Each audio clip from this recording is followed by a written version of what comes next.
en el tratamiento, ¿no? Eh, el decir cardiopatías ductus dependiente habla ya de una complejidad importante y bueno, el, el diagnóstico precoz a veces es un poco complicado considerando pues que no todos los establecimientos a veces hasta no todos los establecimientos a veces ni con un oxímetro cuentan, ¿no? Considerando que en las zonas más periféricas, no solamente de acá de Lima, imagínense a nivel nacional, entonces es un problema. Eh, bueno, ya para, ya para eso hay una cuestión que se ha ido introduciendo en las últimas décadas, perdón, que se llama tamizaje neonatal a través de la oximetría, ¿no? Esto es importante fijar que tiene que ser, pues, obviamente, preductales en la mano derecha y postductales en cualquier pie, ¿no? Bueno, los puntos de corte idealmente son 95% y que haya una diferencia más de 3% entre saturación pre y postductal. Bueno, si es que, por ejemplo, el niño satura menos de 90% en manos y pies, es ya un signo de alarma y obviamente ese test puede ser positivo y tiene que hacer una evaluación más minuciosa e incluso consultar con cardiología para una ecocardiografía, ¿no? Si, por ejemplo, el niño satura menos de 95, pero más de 90 y hay una diferencia menos de 3%, ¿no? Y se mantiene eh, en las horas, quizás eso no es tanto de peligro y puede esperar un poco más, ¿no? Pero si está, por ejemplo, en una parte intermedia, hay que hacer nuevamente, repetirlo de repente en una hora, a la siguiente hora, con la finalidad de tratar de captar a los pacientes a los cuales inicialmente se hizo este test, ¿no? Para cardiopatías generalmente complejas, como el tema que vamos a tratar, ductos dependientes, ¿no? Que pueden ser de repente corazón izquierdos hipoplásicos, atresias pulmonares, entre otros, ¿no? Eh, Sin embargo, hay que establecer de que obviamente pues no siempre, no es el 100% de que esto salga positivo y ya es una cardiopatía compleja, ¿no? Eso no es así. Pero sin embargo nos permite quizás poder descartar algunas cardiopatías de manera precoz, ¿no? Como el síndrome de corazón izquierdo hipoplásico, interrupción del arco, coartación de aorta, estenosis valvular aórtica crítica. En caso de circulación pulmonar ductus dependiente, estenosis crítica de la válvula aórtica, atresia pulmonar, u otras patologías como transposición de grandes vasos, conexiones anómalas de venas pulmonares o ventrículos únicos, ¿no? Sin embargo, obviamente también pues a pesar de que puede salir negativa la diferencia de saturación y el valor mismo de saturación, algunas patologías pueden escaparse, ¿no? Entre ellas, por ejemplo, coartación de aorta, CIBs, obviamente a veces no es un poco difícil que en un neonato se pueda capturar con este tamizaje, ¿no? Estenosis pulmonar leve, CIB con estenosis pulmonar, canal auriculoventricular o conexión anómala de venas pulmonares. Pero hay que hacer énfasis de que esto no es que sea, es una herramienta más, ¿ya? No es que sea la única. Hay que valorar la parte clínica, el contexto, los antecedentes, todo eso. O sea, este es como una herramienta más, ¿ya? Em, pero también puede pasar como positivo un problema de repente respiratorio, ¿no? O también niños, por ejemplo, que, que tienen, por ejemplo, un poco de sepsis, neumonía, neumotoras, salam. Hipertensión pulmonar de recién nacido también es a veces frecuente encontrar, o sea, se llaman a veces por diferencias de saturación o con un test positivo, sin embargo, al examen lo único que se detecta es que es una hipertensión, que obviamente es transitoria en el recién nacido. Hay que enfatizar de que obviamente la resistencia, el intercambio gaseoso, cuando está en el vientre materno es en la placenta, ¿no? No es en el pulmón. Entonces, cuando ya nace, la placenta ya no existe, entonces el pulmón tiene que hacerse cargo del intercambio gaseoso. Y entonces ahí todavía hay resistencias aumentadas, ¿no? Y eso va a ir bajando, hasta que a partir del tercer mes ya las presiones pulmonares ya son las reales, ¿no? O sea, va bajando. Al inicio nace con un poco de hipertensión pulmonar. Ya. Ahora, por ejemplo, entonces, ¿en qué patologías nosotros ya hicimos el tamizaje? Estamos ya diagnosticando, por decir, una transposición de grandes vasos, eh, en lo cual nosotros necesitamos usar prostaglandinas. Eso es lo más frecuente de repente en transposición de grandes vasos. Y yéndonos a cosas más complejas, quizás, por ejemplo, corazón izquierdo hipoplásico, eso es un poco más complejo ya. Artritis pulmonares también es relativamente frecuente en la institución, coartación de aorta y estenosis valvulares aórtica o pulmonar críticas, bueno, son esporádicas, pero son de mucho cuidado y necesitan una intervención pronta, ¿no? Fallot's, anomalías de Einstein, ventrículos únicos ya con atresia pulmonar son un poco más ya complejos, ¿no? Pero de todas estas patologías, la más severa sería el corazón izquierdo hipoplásico. Eh, ya. Entonces, por ejemplo, esta es una vista subcostal para poder observar de que del lado,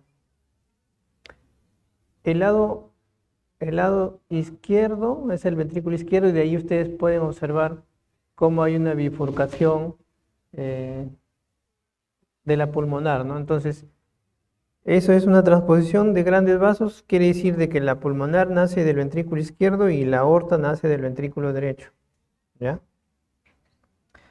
Entonces ahí también se puede ver el flujo ductal, ¿no? Igual acá, esta es una vista de 4 cámaras para observar tanto las aurículas y ventrículos y el tamaño y la morfología, ¿no?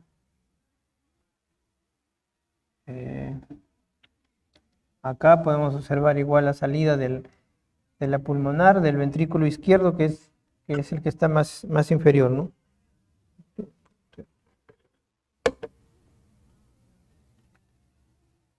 Entonces, por ejemplo, en este caso, en una transposición de grandes vasos,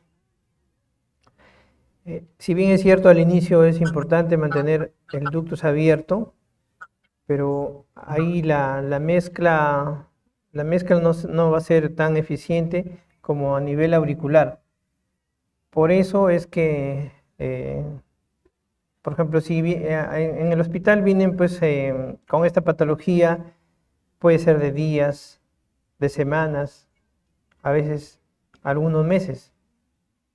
Entonces, si por ejemplo viene un recién nacido, necesitan a veces un procedimiento que se llama atrioseptostomía con balón, con la finalidad de abrir ese, ese septum para que pueda haber mayor mezcla. Recuerden que la sangre que sale del ventrículo izquierdo es a la pulmonar y obviamente todo lo que está en el lado izquierdo es oxigenado, pero la aorta sale del ventrículo derecho, que es desoxigenado. Entonces, tiene que abrirse ese orificio para que pueda pasar la sangre oxigenada al lado derecho y de irse a la aorta, ¿no? Ya este es un caso extremo, ¿no? Este es un caso extremo que es un corazón izquierdo hipoplásico, y no solamente eso, aparte es en un paciente con un síndrome de Turner. Entonces ya es un caso extremo porque esta patología con corazón izquierdo hipoplásico y síndrome de Turner es inoperable.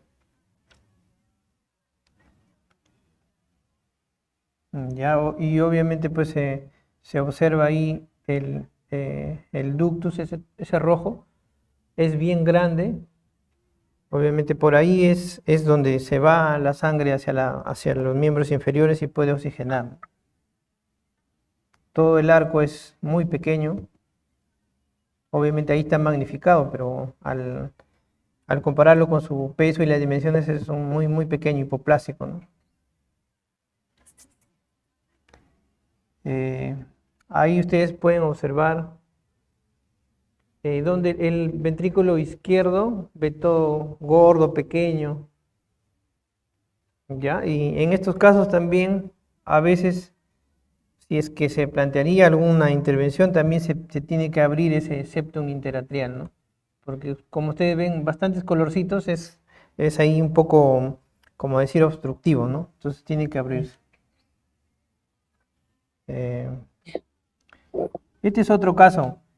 Esto es otro caso de atresia pulmonar con septum interventricular íntegro. Acá obviamente es muy importante mantener el ductus abierto a través de las prostaglandinas. Sin embargo, también es necesario hacerle una atrioseptostomía con balón. Ustedes pueden ver cómo esa telita, ese septum hacia arriba se va, como bambolea. Acá el objetivo de ese procedimiento no es mejorar la mezcla, sino permitir el flujo hacia el lado izquierdo, porque al ventrículo derecho no va nada, porque es hipoplásico ese lado. ¿Ya? Ahí ustedes pueden ver en otra vista, el lado derecho es muy pequeño, hipoplásico, por ahí no pasa nada. El objetivo básicamente es que la sangre que regresa de las venas sistémicas vayan al lado izquierdo. Es lo mismo. Ya. Es lo mismo. Y ya. Este caso también es una, o sea, transposición, pero ya no así transposición simple, ¿no? Sino ya compleja ya. Al decir compleja, puede asociarse con anormalías del arco aórtico, en este caso, problemas en la salida del ventrículo izquierdo. Ven ustedes los colorcitos, eso ahí supuestamente es el tronco pulmonar y de ahí sigue las ramas, ahí es donde hay aceleración. Entonces, para estos casos ya es un poco más complejo, incluso tiene ahí también un 6B, ¿no? ¿Ya? Ahí también ustedes pueden ver en otro eje esa turbulencia, ¿no? Que en un transpuesto simple no existe. ¿Ya? Y este de acá es una estenosis pulmonar crítica. Y ustedes pueden observar en la parte superior no se abren los velos pulmonares. Este casi se podría considerar como una atresia pulmonar con septum íntegro. En este caso, la conducta es parecida. Tiene que haber una buena comunicación interatrial.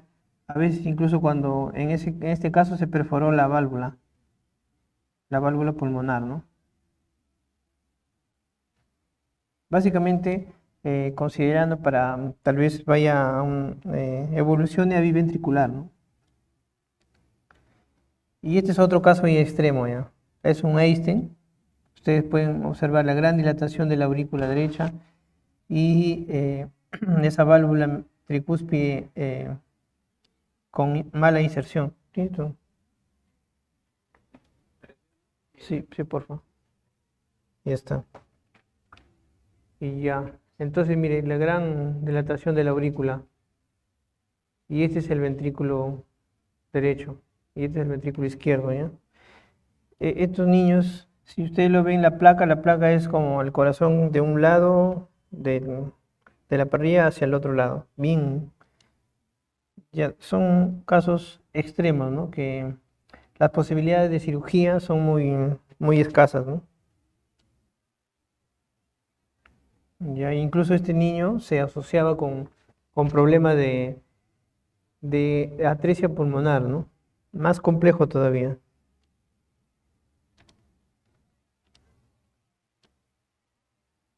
Este caso es una estenosis aórtica crítica.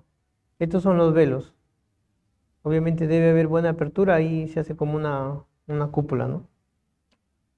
Estos casos son emergencias. Los pacientes llegan muy delicados. Eh, entonces, mire, para hablar ya de la prostaglandina, básicamente es fosfolípido de la membrana a través de la fosfolipasa 2 eh, forma este compuesto y luego a través de la ciclooxigenasa prostaglandina, ¿no?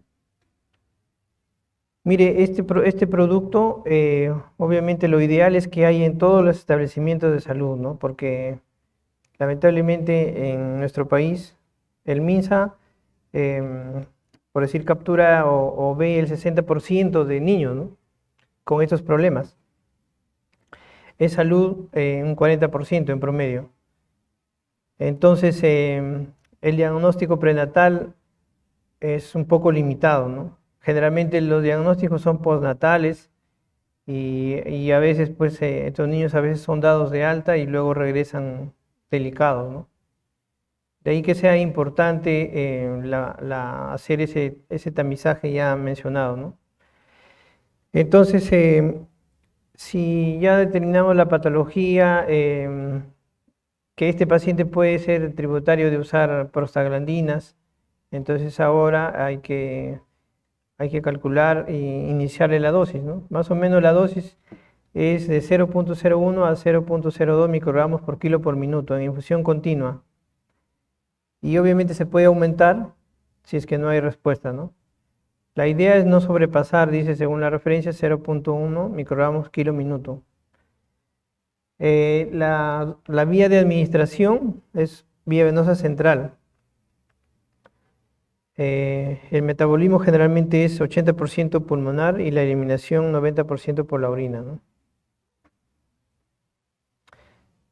Bueno, hay una guía de preparación, como lamentablemente pues no es que nosotros se abra una ampolla y lo que se utiliza, lo demás se bota. Eso no puede ser acá en el país y más en el MINSA, donde los recursos son bien escasos, ¿no? Entonces, lo usual es de que aconsejen, pues, eh, por ejemplo, de esta ampolla que viene 500 microgramos en 1 mililitro, diluir 49 mililitros de cloruro de sodio al 0.9% para obtener 50 mililitros de una solución base, ¿no?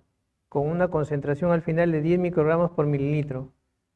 Esta solución se conserva, dice, a una temperatura de 2 a 4 grados y bueno, máximo 6 días, dice, ¿no? Y bueno, y la infusión que puede estar iniciado en el paciente solo es estable por 24 horas a temperatura ambiente. Esto quiere decir que ya si lo que han preparado en el día, o sea, queda algo, eso tienen que botarlo, ¿no? Junto con el equipo de infusión al cabo de ese tiempo. No pueden recargar la misma jeringa y tampoco ya no sería estable, ¿no? En el refrigerador hasta 6 días, pero ya una vez que saquen la dosis que le van a administrar al bebé, solamente 24 horas y tienen que cambiar después todo, ¿no? Es algo importante que hay que saber, ¿ya? Entonces, este es como un ejemplo. Por ejemplo, si el bebé pesa 2.5 kilos,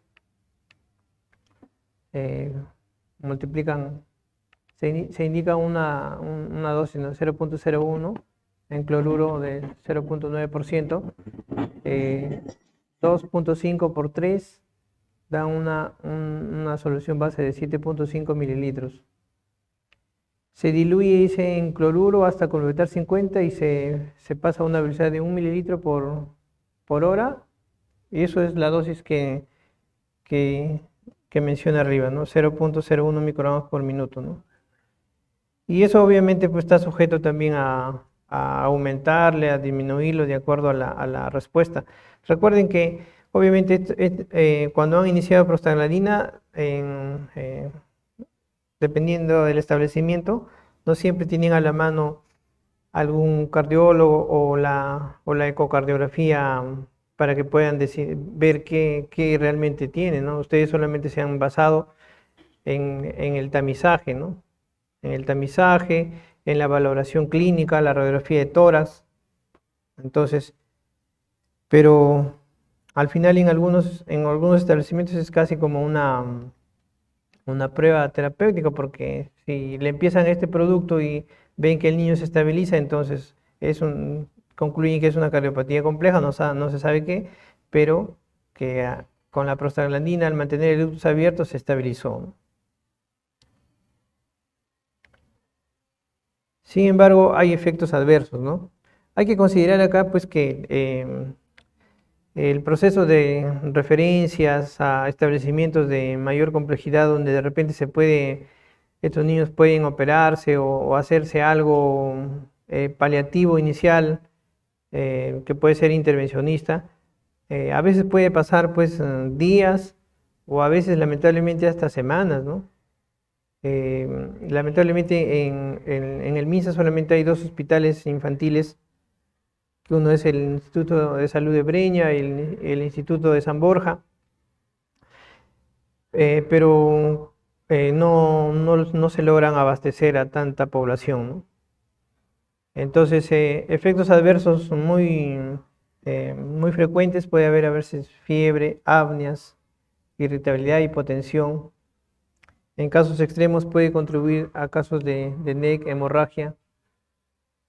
Y ya en casos a veces, por ejemplo, están recibiendo prostaglandinas incluso semanas, a veces hasta más de un mes.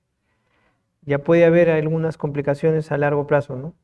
En este caso, hiperestosis cortical, alteraciones hidroelectrolíticas, hiperplasia del tejido antral, ¿no? Entonces, eso también hay que tomarlo en cuenta frente a niños que de repente hacen fiebre, para poder tomar en cuenta que si está recibiendo prostaglandina puede deberse también a eso, ¿no?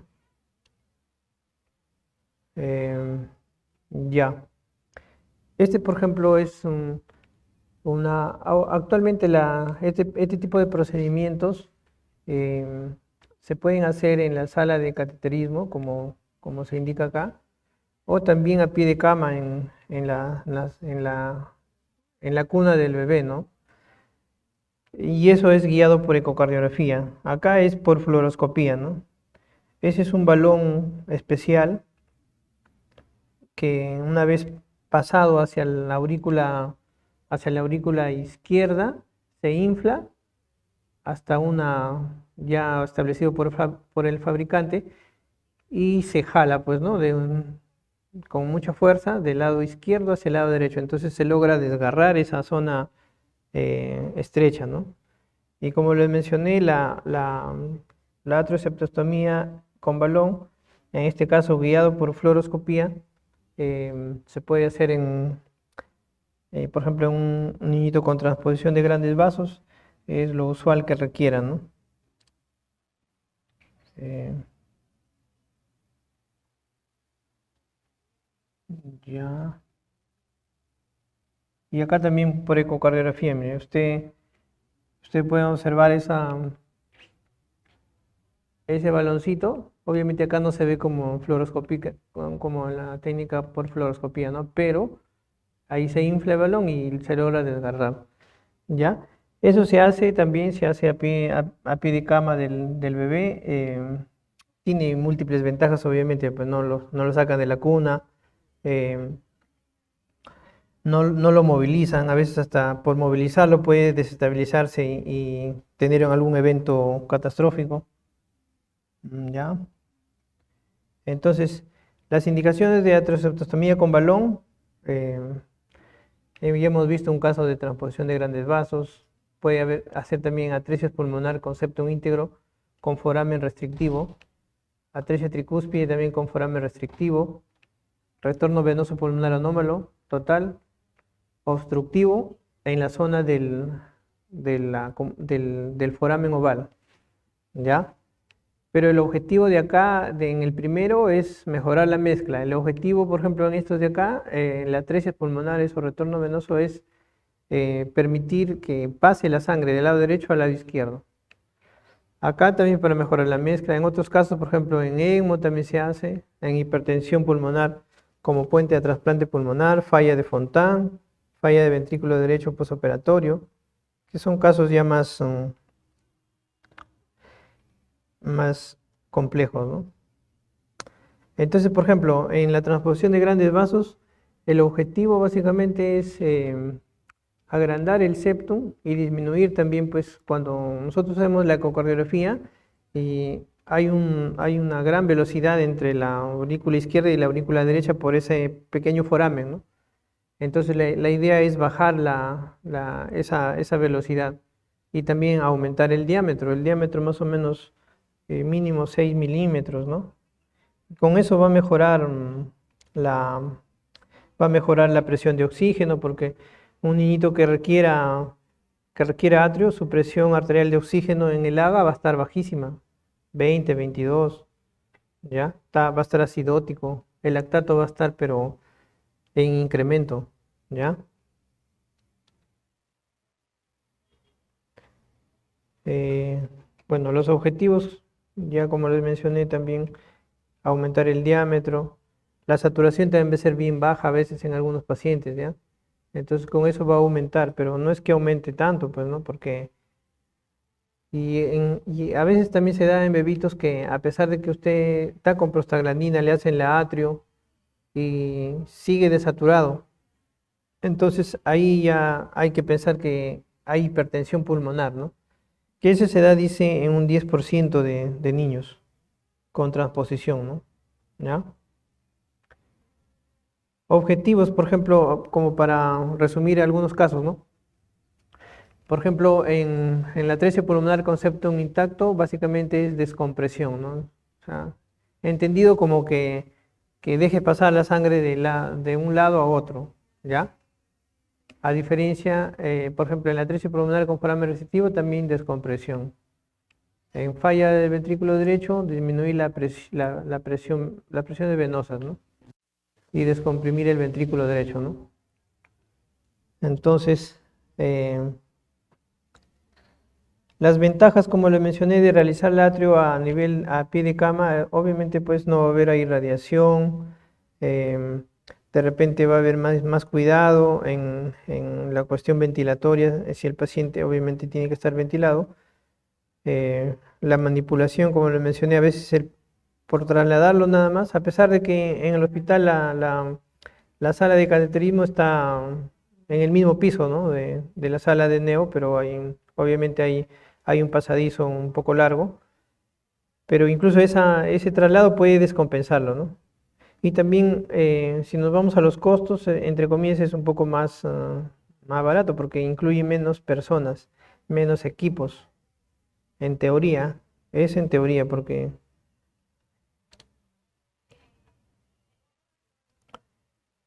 Y lo que les comenté, ¿no? Entonces, se supone que en una transposición, cuando le hacemos la atrioseptostomía, se supone que tiene que mejorar la mezcla, ya el lactato tiene que bajar, la PO2 tiene que aumentar, la saturación tiene que también aumentar, pero en algunos casos no aumenta la saturación, sigue descompensado, entonces sigue cianótico, entonces ahí tenemos que sospechar hipertensión pulmonar, que es un promedio de 10 a 12% de casos de niños con transposición, ¿ya? Eh, Este es el caso que le mencioné de la estenosis pulmonar crítica. Se hizo una inyección de contraste en el ventrículo derecho y la verdad que pasa muy mínimo, ¿ah? Incluso este caso al final fue catalogado como una atresia pulmonar con septum íntegro. Em, y acá se perforó esa válvula. Entonces se puede perforar cuando es una válvula, cuando los velos son, obviamente es una membrana, ¿no? Entonces se perfora y se infla un balón y se agranda eso, ¿no? Esto con la finalidad de darle chance para que sea biventricular, ¿no? Porque si no se hace eso ya es, pero eso es solamente en algunos casos, no es en todos. Entonces eso es. Entonces ahí ya ustedes pueden observar en el control, ya obviamente se pinta ya el tronco pulmonar, ¿no? Porque hay mayor pasaje, ¿ya? Entonces, también cuando nosotros llega una atresia pulmonar, un ventrículo único con atresia pulmonar que necesite prostaglandinas para mantener el ductus abierto, pero después la prostaglandina es temporal, de ahí tiene que ir a una cirugía, que puede ser una cirugía de Blalow-Townsend o también un stent ductal, y eso tenemos que valorar la morfología. Inicialmente se hace con tomografía, ¿no? Para ver de dónde sale, qué forma tiene, si es muy tortuoso. Eso con la finalidad también de ver el acceso, ¿no? Si se hace por la arteria femoral, si se hace por la axilar, si se hace por la arteria carotidia. O sea, todo eso, ¿ya? Entonces, eso también otras morfologías hay un montón, pero ya. Y este obviamente se hace acá la inyección en el ductus para ver la morfología, pero previamente ya ha sido valorado por tomografía, ¿no? A veces se hacen unas reconstrucciones tridimensionales para poder observar la morfología.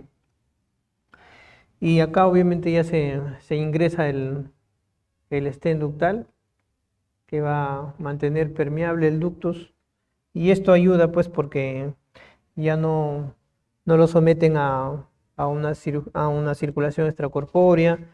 De repente en su próxima cirugía, que en muchos casos igual es paliativa, pero ya no ha sido el niño sometido a una esternotomía previa, entonces como que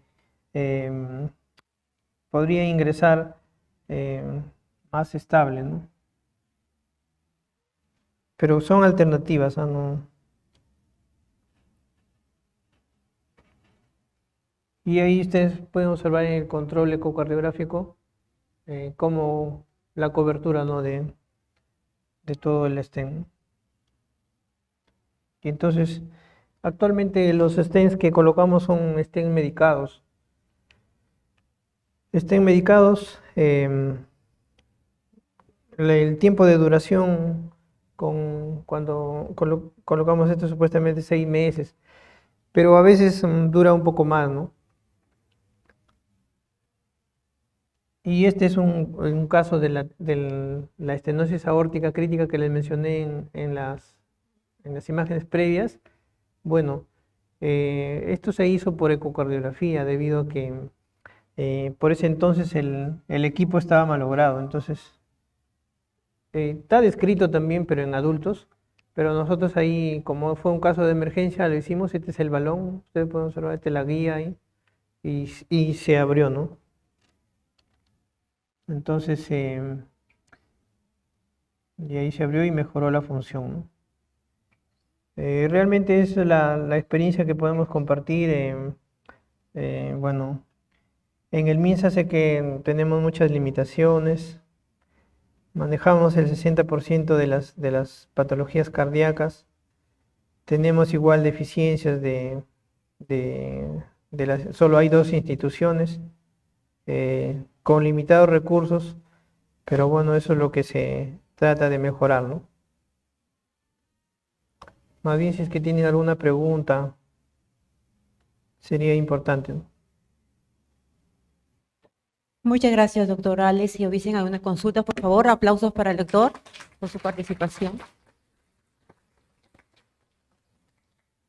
Por favor, Carla, que estás en el Zoom, ¿hay alguna consulta del tema correspondiente?